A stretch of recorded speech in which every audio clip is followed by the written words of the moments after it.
क्या आप जानते हैं कि तत्वों की असली पहचान उनकी चमक धमक में नहीं बल्कि उनके व्यवहार में छिपी होती है।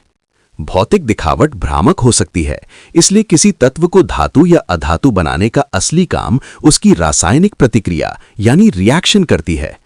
चलिए आज हम इन दोनों की जांच करेंगे 5 मुख्य रासायनिक कसौटियों पर। हमारी पहली कसौटी है आयन निर्माण।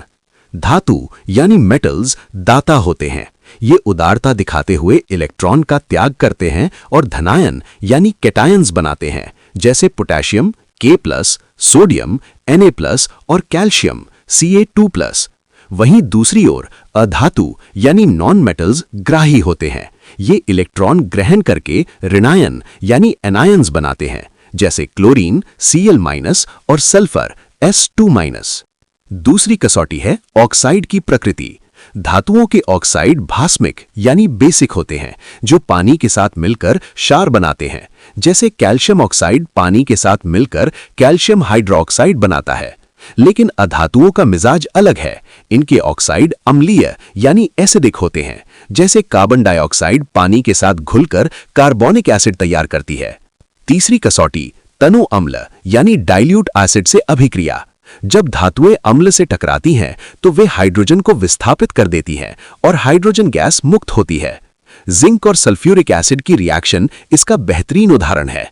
लेकिन अधातुएं वे अम्लों के साथ कोई प्रतिक्रिया नहीं करती, वहां खामोशी रहती है। चौथी कसौटी है हाइड्रोजन के साथ जुड़ाव। धातुएं आमतौर पर हाइड्रोजन से संयोग नहीं करती, हालांकि लिथियम और सोडियम जैसे अपवाद आयनिक हाइड्राइड बनाते हैं। इसके विपरीत अधातुएं हाइड्रोजन के साथ मिलकर सहसंयोजक हाइड्राइड यानी कोवेलेंट हाइड्राइड्स बनाती हैं, जैसे अमोनिया NH3 या हमारा जीवनदायी पानी H2O। पांचवी और अंतिम कसौटी है रिडॉक्स व्यवहार। धातुएं इलेक्ट्रॉन देने की प्रवृत्ति के कारण अवकारक यानी रिड्यूसिंग एजेंट का काम करती हैं, जबकि अधातुएं इलेक्ट्रॉन लेने की चाहत में ऑक्सीकारक यानी ऑक्सीडाइजिंग एजेंट बन जाती हैं। पर याद रहे, कार्बन एक ऐसा अनोखा अधातु है जो अधातु होकर भी एक प्रबल अवकारक है। अगर एक नजर में देखें तो धातु धनायन बनाती है, अधातु ऋणायन। धातु के ऑक्साइड बेसिक हैं तो अधातु के एसिडिक। धातु अम्ल से हाइड्रोजन निकालती है, अधातु नहीं। धातु अवकारक है तो अधातु ऑक्सीकारक। हकीकत में धातु और अधातु केवल अलग नहीं है, वे एक दूसरे के पूरक हैं। एक इलेक्ट्रॉन देता है, दूसरा लेता है। नमक से लेकर पानी तक हमारे आसपास की हर चीज इन्हीं के आपसी तालमेल से बनी है। तो धातु और अधातु का रासायनिक वर्गीकरण यहां पूर्ण हुआ। अगर आपने इनके भौतिक गुणों वाला वीडियो नहीं देखा है तो प्लेलिस्ट में जाकर उसे जरूर देखें। धन्यवाद।